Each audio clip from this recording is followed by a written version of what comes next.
1, 2, 3, 4.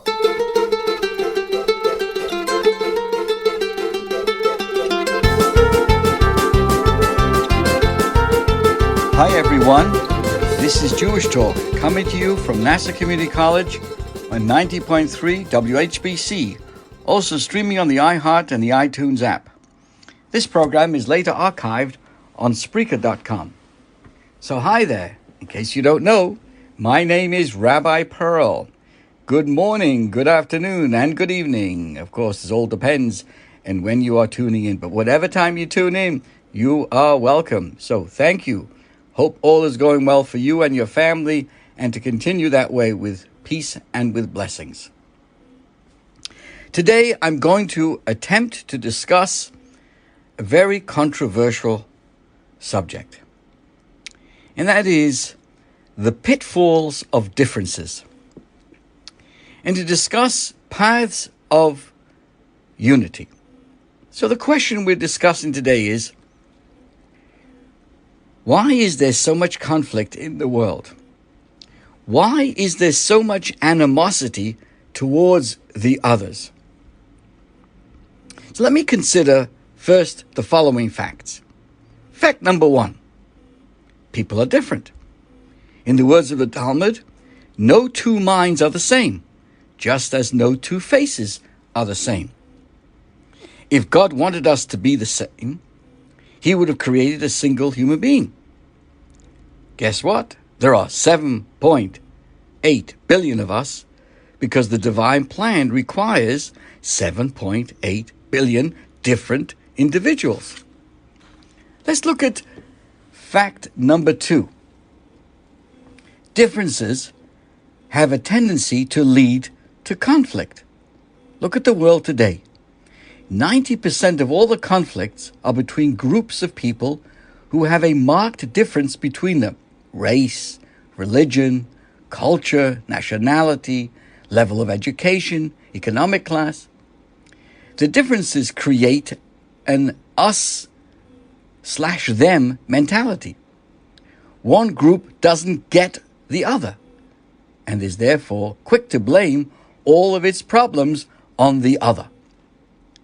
But it doesn't have to be that way. In fact, differences can also serve as ingredients of harmony and unity.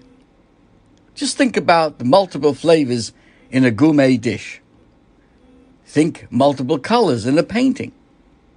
Think multiple instruments in a symphony. They may be all different, but collectively create beautiful music or a beautiful gourmet dish of food. So what is the formula to achieve this? What can we do to make differences evolve into harmony rather than devolve into conflict? So let's just summarize this for a moment. People are different, and differences often lead to alienation and conflict. But differences can also serve as an ingredient for a harmonious coexistence. So how do we direct our diversity towards harmony rather than strife?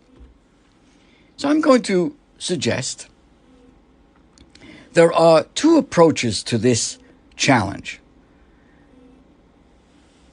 One I like to call the parallel track approach. And the second one, I'm going to use the word the reciprocal relationships approach. Now, another term for this parallel track that I've just mentioned is another popular term that people use today of pluralism. What is pluralism? All paths are equal. None is greater, better, or higher than the other. Furthermore, they all share a common goal. So one would expect that ultimately with pluralism, there would be unity. But this approach often fails because pluralism is not a viable model, at least not in what we're discussing. You see, one of the problems is that the different paths meet only at the end, at the goal. But up until that point, there are differences and distinctions with no lines of connection between them, which leaves open and even invites the possibility for alienation and conflict. So let's examine closely what is likely to happen in this pluralism, in this parallel track idea, as it passes through the different stages. Okay, let's start at the beginning. Let's call it stage 1. Everything looks equal. Equality reigns, right? Equality exists. There's even mutual respect. Now in stage 2, we recognize how each track is completely independent of another. I don't need you for anything, and you don't need me for anything. Now this may be an okay situation. Some might even think of this of being a positive thing. But as it grows, let's call it stage 3, our independence from each other creates a state of alienation.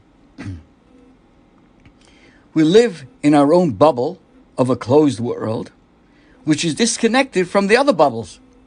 We're all very different from each other and don't really understand the other's world. At best, we're tolerating each other because we value the ideal of tolerance. With this in mind, we would get to stage 4, when all falls apart. Alienation devolves into animosity and conflict. Now let's look at a second approach to this. Let's call it reciprocal relationships. Now in a reciprocal relationship, there is always by definition a giver and a recipient. Without give and take, I need something from you, you need something from me. Guess what? There is no true relationship. And again, by definition, the giver stands on a higher level. I have something that you want or need, while the recipient occupies a lower level. I lack something that I want and need from you. In other words, this model of a reciprocal relationship requires both humility and generosity. Humility for me to recognize that you have something that I need and to be open to receiving it from you. And generosity to recognize that I have something that you need and to be open to sharing it with you. Now, there's a general outlook in life. The Torah tells us, love your fellow as yourself. But how are we supposed to do that? How can we love our fellow man? Well, one of the answers given, just as each of us has needs and does our best to satisfy them, so too we should view other people's needs as our own. Whether the needs are large or small, whether it's hosting someone in your home for a week or holding it open for a friend. If you're aware of a situation, that's a signal that you are there to help. Think about the time when someone really cared about you and reached out with unconditional love. Think about the bond that was created and imagine what the world would look like if we acted this way all the time. So there's a deeper side to this as well. Giving to others was God's premise for creating the world. After all, God is infinite and by definition has no needs. So creation was an expression of pure altruistic giving. Fascinating concept. Our life, the purpose of our life is to emulate God. One of the most powerful ways we do so is by giving. When we give to someone, we recognize the common bond between us. This is our reciprocal relationship. Our shared status as souls created in the image of God. Every human being, whether red, black, or different religious perspective than my own, is created in the image of God and therefore worthy of profound respect. When we connect to their inner godliness, we transcend the physical barriers that appear to divide us. Giving draws us closer, adding another drop of love and unity between us. This is the bedrock of creating a loving family. It is equally crucial in creating a united nation. This doesn't mean that we have to all need to be identical. Rather, it means showing respect to each individual and appreciating their unique contribution to the collective whole. According to the Medrash, there are 70 faces to the Torah, and each of the 12 tribes had their own gate in heaven through which their prayers entered. We're all on the same team, and each of us adds positivity to the mix. Especially in these challenging times, it is crucial that we build unity amongst ourselves by engaging in acts of kindness, of caring, and tolerance towards others, and towards each other. So how do we do that, though? How are we supposed to do that? How are we, in practical sense, able to fulfill this love your fellow as yourself and create this bond and give and take? Well, I'm going to suggest some ideas. Look for ways to help. Maimonides writes that a person should be concerned about other people's spiritual, emotional, and material needs just as one is concerned about his or her own. Go out of our way to help others. Give a patient listening ear, with the cell phone, of course, off when someone needs to talk. Maybe make suggestions to someone who's trying to find a job or a marriage partner. Offer to go to a grocery shop to give your spouse a break. Make a commitment to practice one daily act of kindness. Let's put it into our day timer along with all the other goals and track it to its completion. This past Thursday night, we at Chabad of Mineola honored 30 young men and women, teenagers, for the annual VIP ceremony presenting the Good Deed Awards for Long Island teenagers. And they all excelled in this tolerance and caring. And it was most moving to hear how these young men and women throughout the months of COVID went out of their way to feel and make those lonely in nursing homes connected, or to stay in contact with others, or raising money for the food pantry. They understood exactly what it means to look out for ways to help others. The key, of course, is to be proactive. And don't do things only for people that you like. The Talmud says that even greater to help those who have a strained relationship is even greater. That's because the act of giving actually builds love between you and helps mend the rifts. There's another idea, a practical way to love your fellow as yourself. Give the other person, the benefit of the doubt. You don't know a person until you've been in their shoes. In other words, you can never really know.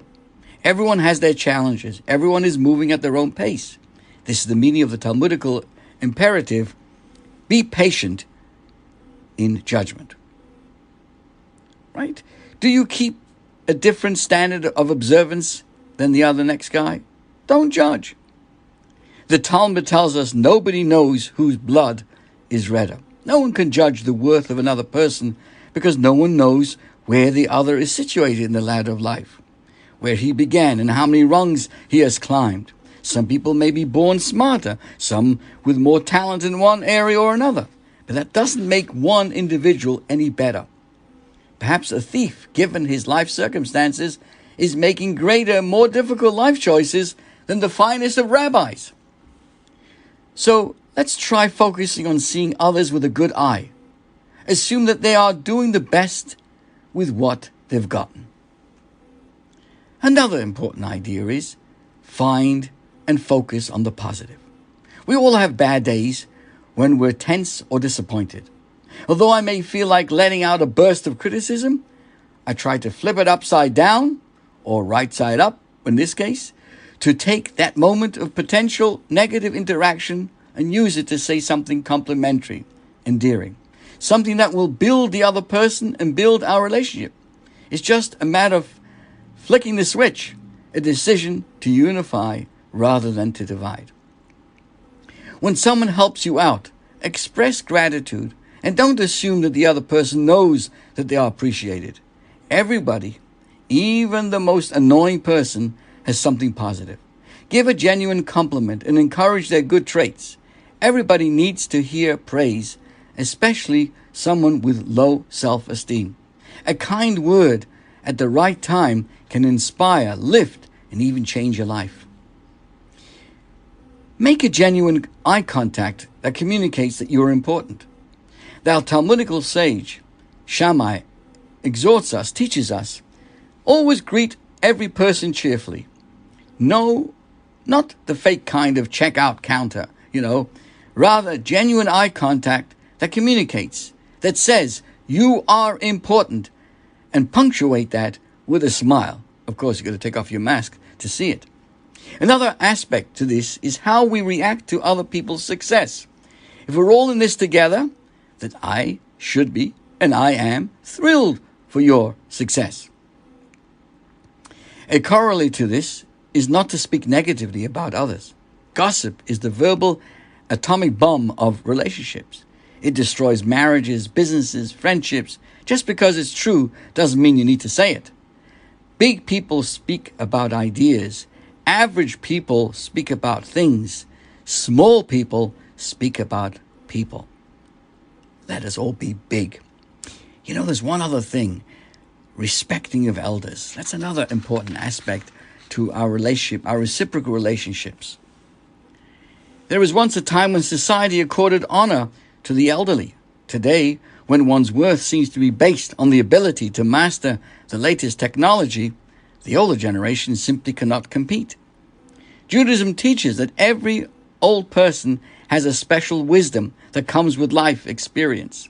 Humans are made up of two parts, physical and spiritual. As a person ages, the body weakens, thus enabling the spiritual side to exert itself to a greater degree. The Talmud delineates a person 80 as being at their peak spiritual strength, the prime of their life. Therefore, the Torah instructs us to honor the elderly. In fact, if you go on a public bus in Israel, the first rows of seats are marked with a sign quoting this verse from Leviticus 19, honor the elderly. We even give honor even to one who is no longer possessing full mental faculties. The tablets of the 10 Commandments, which Moses shattered and broke, were kept alongside the new tablets in the Ark of Covenant. Why? This teaches that we must continue to respect the elderly even when they're intellectually broken. One last thought on this idea. Share wisdom. You want to have a reciprocal relationship with people? You want to connect with others and create the true unity and recognition? Is to share wisdom. It's a powerful thing, the gift of wisdom. Whenever you learn something from books, from lectures, a life's experience, do so with the goal of sharing with others. It was fascinating how did it change you? What did you learn about living? How can you transfer that insight to others? If something is worth learning, it's worth sharing. Let's say your friend is struggling in marriage. If you have an insight into how to achieve marital harmony, share it. Invite your friend for coffee, and without being judgmental or intimidating, impart that wisdom that you know about. So you see, an integral part of the discord and the negativity that we find in the world that we live today, that there's so much animosity, is based on ignorance. IGNORANCE. It's a terrible malady. Ignorance can cause untold suffering, mistreatment of children, wasted resources, and suffering in a dead-end job. All out of ignorance. Some diseases only a doctor can treat, but ignorance can be cured by everyone who takes wisdom seriously. When you reduce ignorance in the world, even by a little bit, you offer a great gift to mankind. You don't have to be perfect to share. The key is to care and do the best that you can. Connect with others, seeing their needs as your own. As King David declares, Olam Chesed Yibana, the world is built on kindnesses. This is the essence of our discussion today. This helps us to bring the unity that we so strive for at this time. To continue this idea, our challenge is to perceive opinions that differ from our own as containing a glimpse of divinity, a different aspect of truth that has eluded our grasp. We must find within ourselves the love and strength to value and cherish those divergent opinions, as well as the individuals who express them. Unfortunately, human nature seems prone to attack what is different, whether it be a difference in color of skin, the type of clothing, or the ideas espoused by others. If we are to learn to value others, we must constantly be aware that their differences may be revealing to us a facet of truth that our own soul somehow misses. Think about it. A healthy family learns to accept each member as an individual. Not all the children need to have the same interests for a family to be loving and respectful. When we accept different ideas and attitudes, we find that the things which unite us are stronger than any of the things that challenge our unity. Just as a heartbeat sustains all the parts of the body, each with its own unique role and function, so too, the heart of each and every one of us must beat with unity, but not necessarily uniformity. There is a story that I want to share with you, and it goes to the very essence of why there is so much, hatred and negativity out there, and animosity. And as I emphasize the idea of ignorance as well, I think people find it easier, rather than looking at themselves and realize they have nothing going in their life, except wasting time putting other people down, if they would only realize that they would, rather than fill their minds with hatred, but fill their minds with meaning for themselves and live a caring life, as I've just explained, there would be no time for all this negativity out there. So let me tell you a story. It happened in the Jewish family. There were two brothers, a short older brother and a tall younger brother. Now, if you were a child and had a younger brother who was taller than you, it would probably not feel so good. Neither did it feel so good for the older brother. So one day, while the two were playing outdoors, the older brother snuck up behind his younger brother, who was taller, and pushed him into a ditch. As the younger brother stood up in surprise, his older brother gleefully pointed out, "Look who's taller now!" Right? He pushed his brother into the ditch. Well, this happened as the boy's father, who is none other than Reb Shmuel, the Rabbi of Lubavitch, one of the great Hasidic Chabad leaders. This was happening to his own two sons. And he observed this entire incident. So the Rebbe now asked for a chair, and he asked his older son to stand on it. "Tell me," he says, "who's taller now?" The older brother excitedly answered that once again he was taller. He was standing on the chair. "Ah," said the father of Shmuel, "to be bigger than your friend, there's no need to pull him down. Simply pull yourself up."